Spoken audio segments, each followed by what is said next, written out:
It's a joy and happiness to come to the presence of God. And pertaining to the present situation prevailing in this world, we are happen to be in presence of God only through this way of ministry, online ministry, I should say.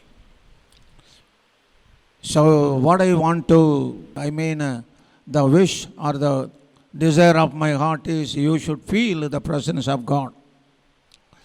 And because you are sitting with a prayerful mind, I am sure the Spirit of the Lord will revamp your mind and heart, and He will bless you.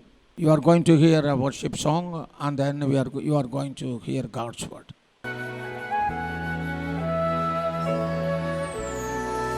I am the God that healeth thee.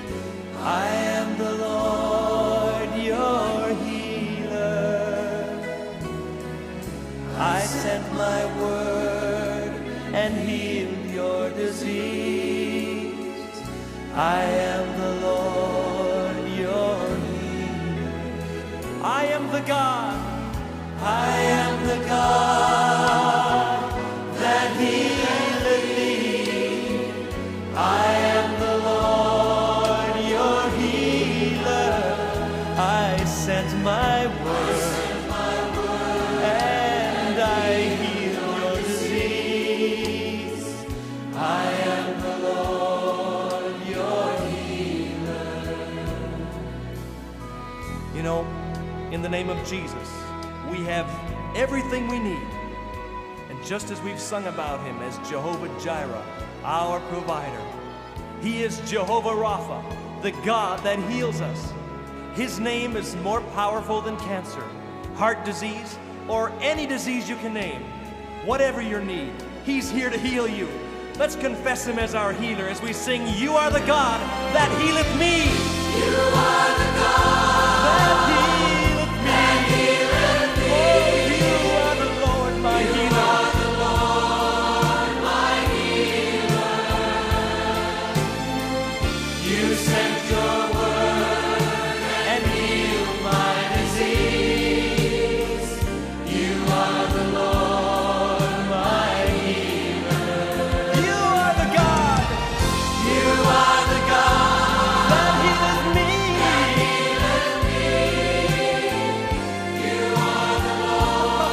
Thank God. Oh, you sent your word. You sent your word and healed my disease. You are the Lord, my healer. You sent your word and healed my disease.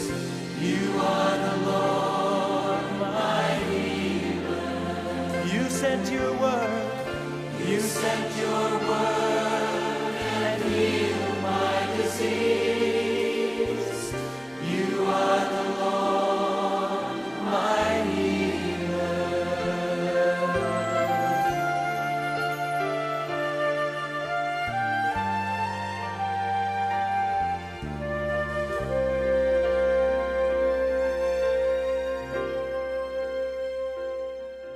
Praise the Lord. Because of the grace of God, we are very fortunate to meditate the God's word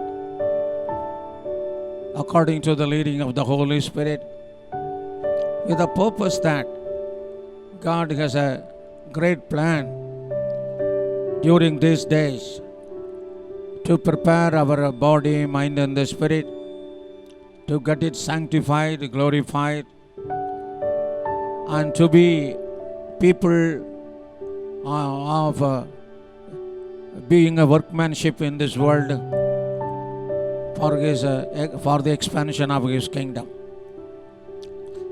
So, as you know, the promise of this month, I am led by the Spirit of God to speak to you from another angle through this promising verse, which you already know. Psalm 128 verse 1, blessed is everyone who fears the Lord. And the Lord says, thus shall be the man, be blessed, who fear the Lord. These are all the verses which we have meditated. Now today, I would like to draw your attention towards another verse by which we are going to meditate. Psalm 34 verse 7, the angel of the Lord encamps all around those who fear him and delivers him. Shall we close our eyes? Gracious Heavenly Father, it is you, being a good shepherd and being a father and redeemer. Lord, you have been speaking to us through this, your words, with a great purpose that we have to be transformed, we have to be regenerated, that we have to be transformed to be a new man and a new woman in this world, to glorify your holy name. That is for which reason, Lord, you are having an intervention through your words in our heart and mind. I place this scripture portion today. May the Holy Spirit of truth come down and speak to us. I bind the spirit of evil which hinders us.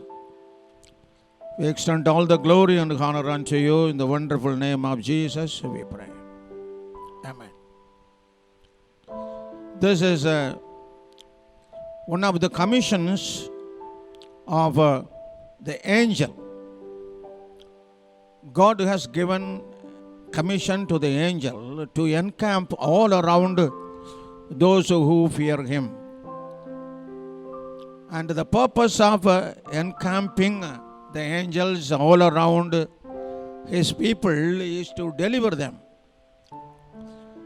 So this is a ordinance in the kingdom of God given to the saints. In the previous weeks, we have meditated, thus shall be the man blessed, those who fear the Lord. Thus shall the man be blessed, those who fear the Lord. We have seen extensively how the blessing is prepared for the people who fear the Lord. And today, the commission given to the angels is disclosed to every one of you. We have to think it over. There is a great commission given to the angels to take care of us. So they are encamping around all those who fear him. The reason is to deliver them. Wherever we go, we are not going alone, but the angels are following to deliver us. So, as such being the fact, God says, fear not. Fear not on any occasion. Fear not. So today, God says, this world is,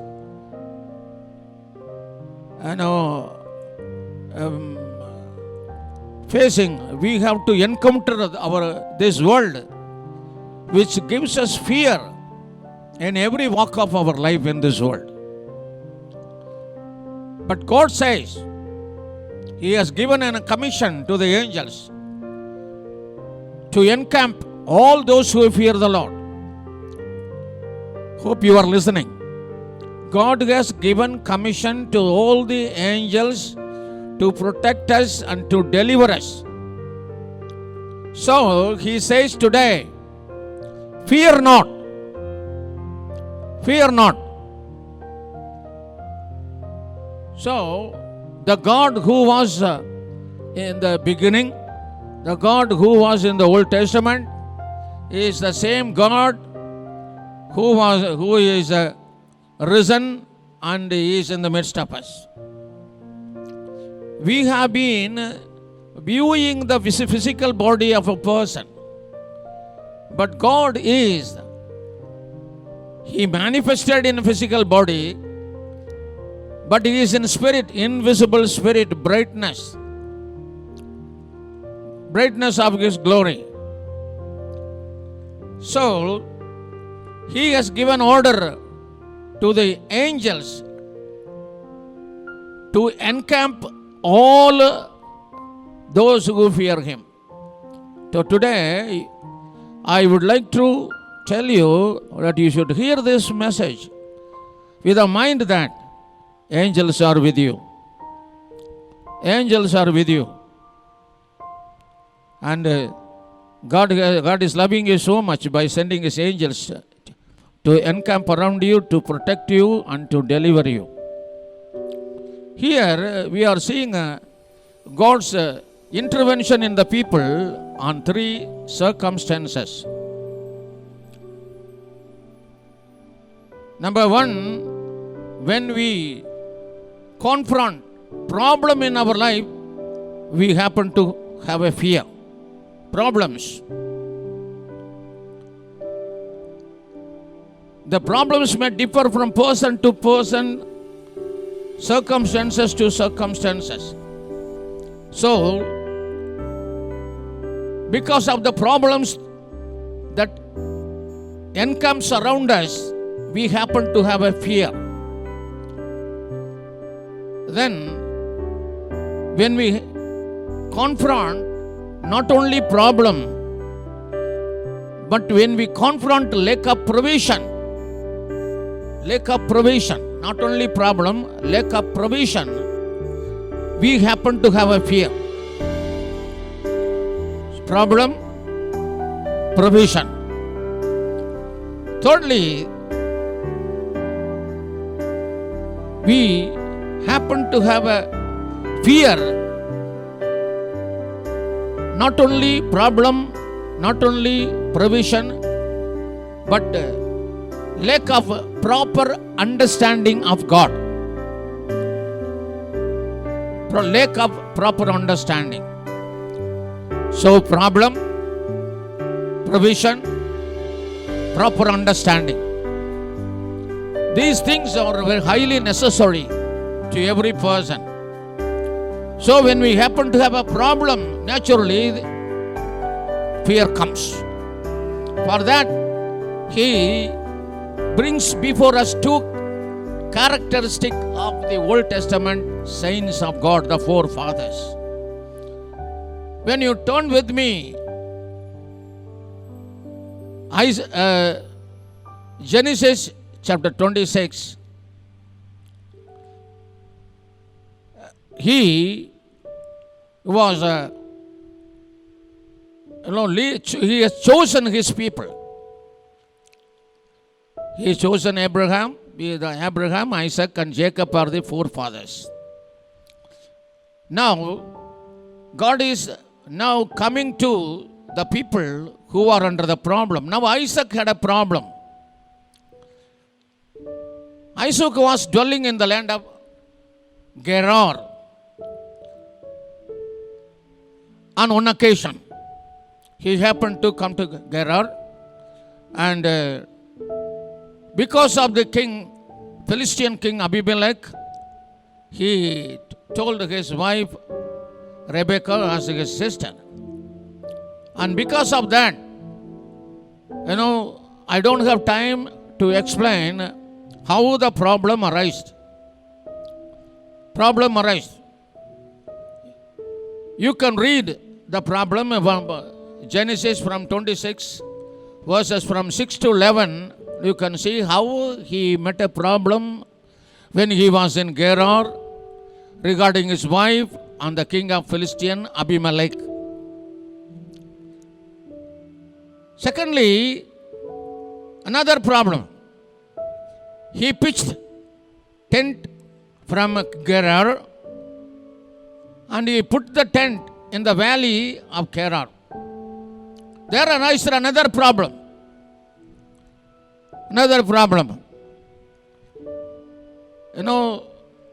wherever he dug the well, there in 3 places, moved from one place to another place. The people, the servants of Isaac's and the men of Gerar, there were quarrel between them. So if you read from 17 to 22, Genesis 26 to 17 to 26, Isaac confront another problem. First, the problem of his wife. Secondly, the problem regarding the well. So, with all this mindset, he was very much confused and depressed. He came to Beersheba. If you read 26 verse 24, with a confused mind of status, the chosen man, Isaac, he came to Beersheba and he worshipped God. At this day, God comes to him for rescue. He said, God appeared to him in the same night and said,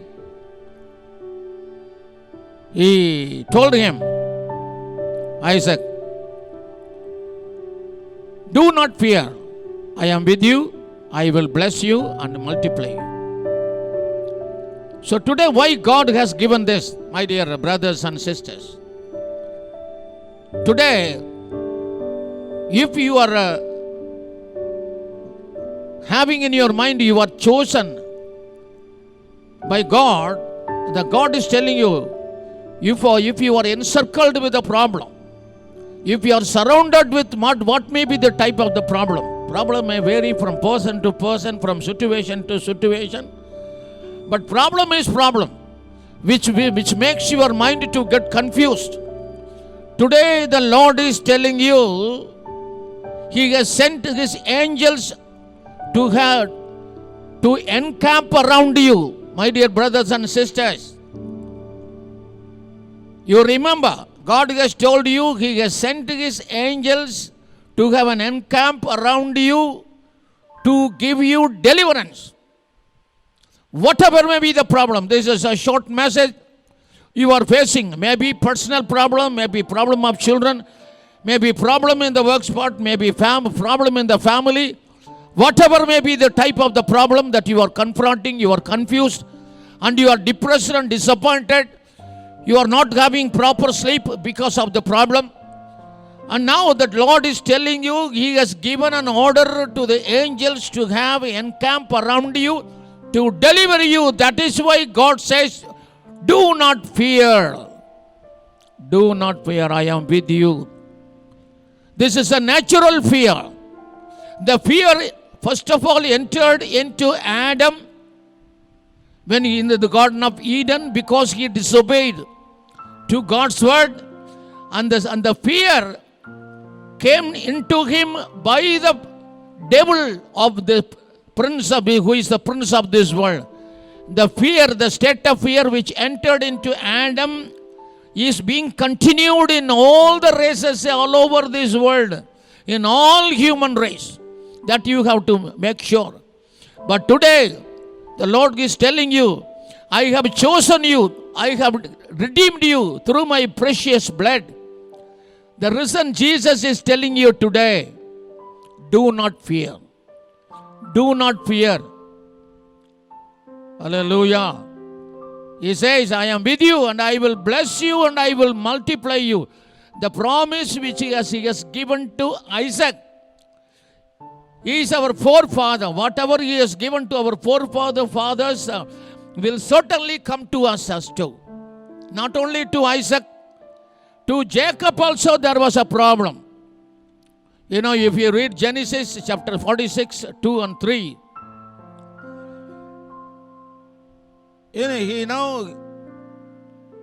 if you read 46, 1, 2 and 3, now he has gathered. Now he has prepared himself to have a journey to Egypt. So before that, he came to Beersheba and offered sacrifice. the God of his father Isaac. Jacob offered a sacrifice to the God of father Isaac because he has prepared himself to go to Egypt. You know, the mind of Jacob was very much confused.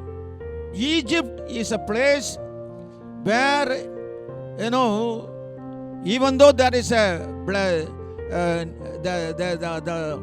even though the needs are there, the blessings are there, the God's people, for God's people, Egypt is not the place. So he was not happy to go to Egypt.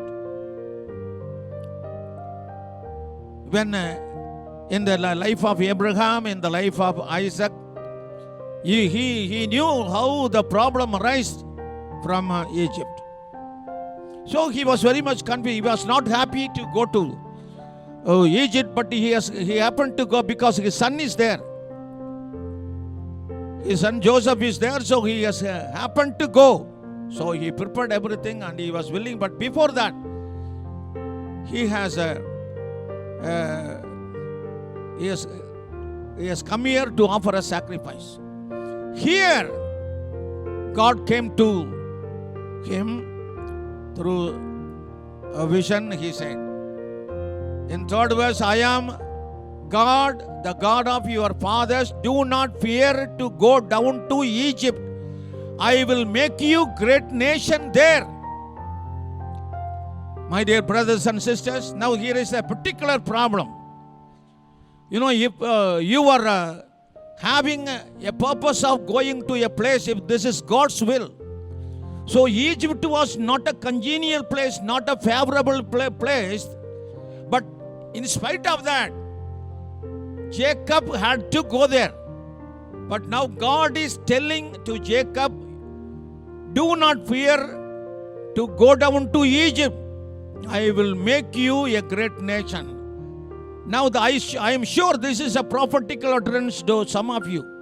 Suppose God is leading you to a place which is not favorable, which you don't like, probably according to your plan, according to your mind, according to your perception, this place is not good.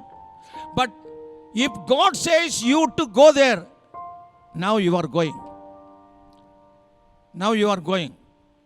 Not only the place, maybe taking a bride or bridegroom or alliance, having an alliance or some establishment, anything.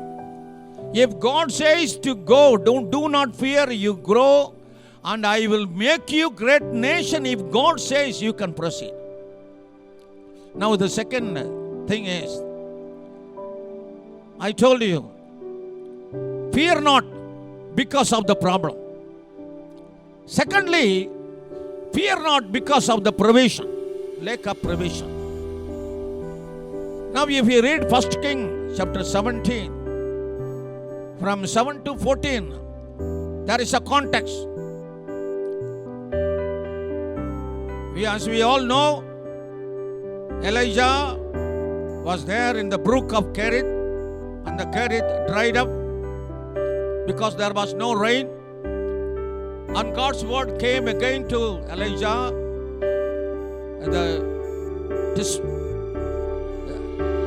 came to Elijah to arise and go to Zarephath. And God told him, I have commanded a widow there to provide you.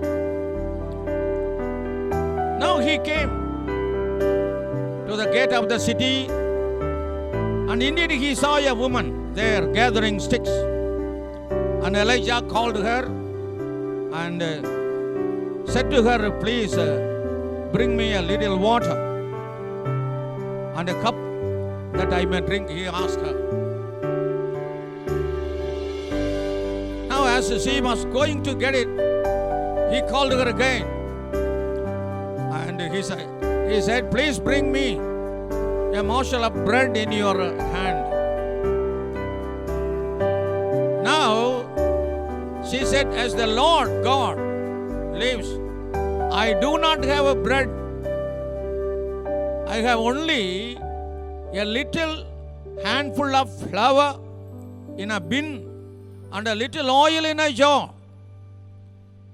I am gathering couple of sticks that I may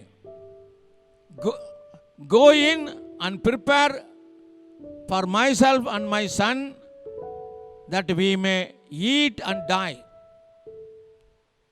My dear brothers and sisters, here is a problem of provision. Problem of provision.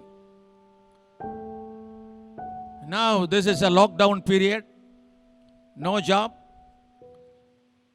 No market. Because no income. God is telling you, you are a lack of provision. There's a widow, Zarephath said, only handful of flour and little oil in a jar. Me and my son, we are going to eat it and die.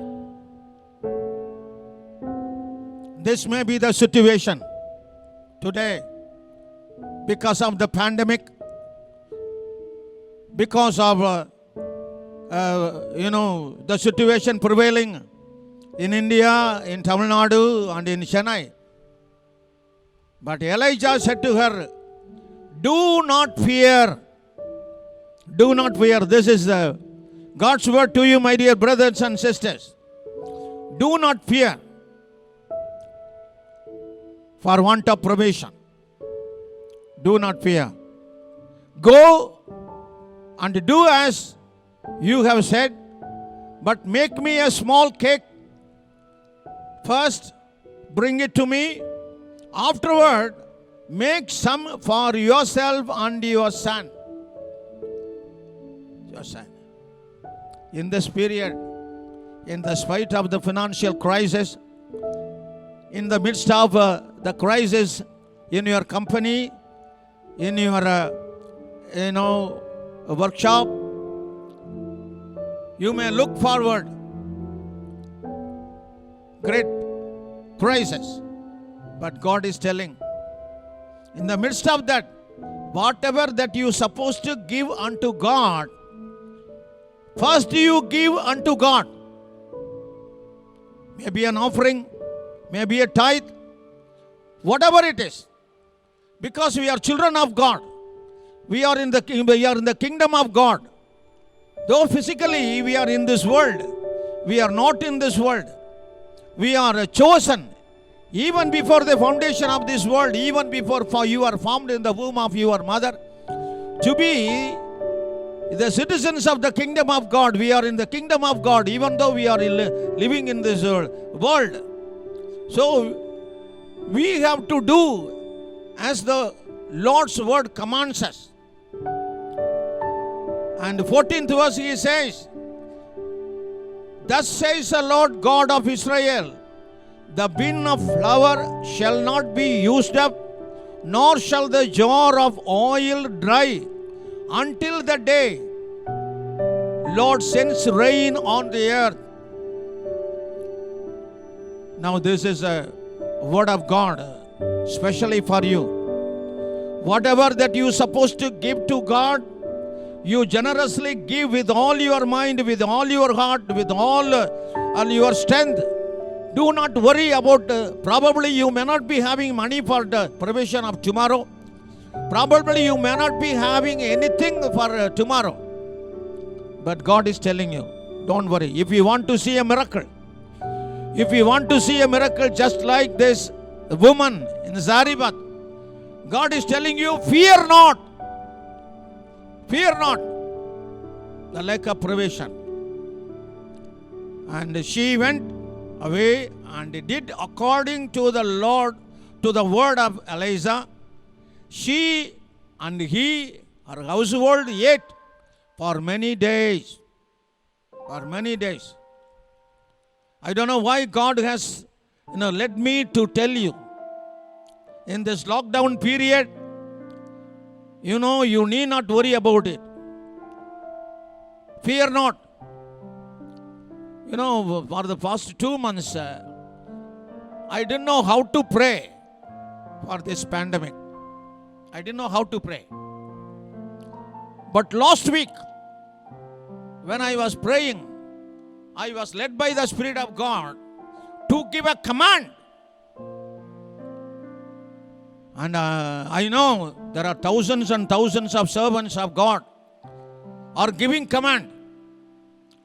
Probably you may also might have given a command. But I am telling my experience. My experience. God led me to give a command. Lord, what should I tell? This coronavirus, the power of the coronavirus may be stopped. Get out of this world. So I said, it's removed from this world, removed from our India, removed from other countries, and removed from, in the name of Jesus. There will never be a death of servants of God. There will never be a death of believers of God. Removed. Removed from Chennai. Last week, I tell you, God knows. I prayed, God, Lord, let me not tell this during this message. If it is thy will, you tell. So, with the Spirit, leading of the Holy Spirit, I told. So I tell you, my dear brothers and sisters, don't allow fear in your heart and mind, even if the doctors are telling you there is a positive. Don't worry. The one who is within you is great, I told you already. So the power of corona is depressed. We know as the history moves on, we have many history evidences. As I told you, in the 16th century, there was an epidemic. In 17th century, in 18th century, in 19th century, in 1918, there was a French flu. And nearly about 500 millions of people were affected.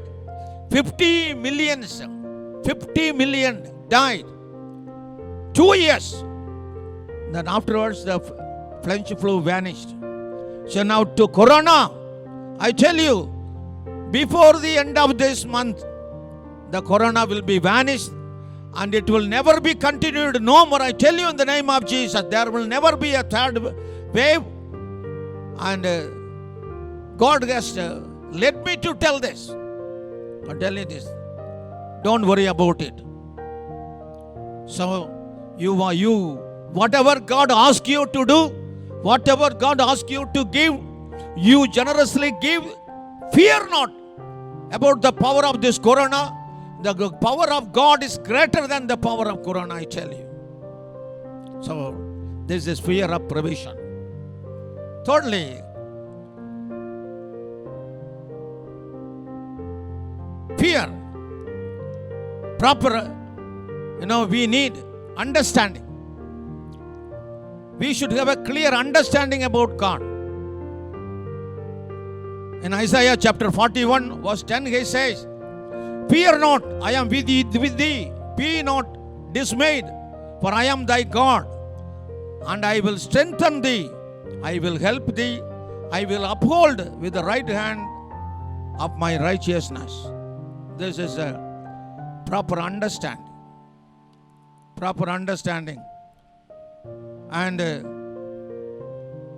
in Matthew's Gospel, chapter 10, verse 31 says, do not fear, therefore, you are more value than many sparrows. You look this word.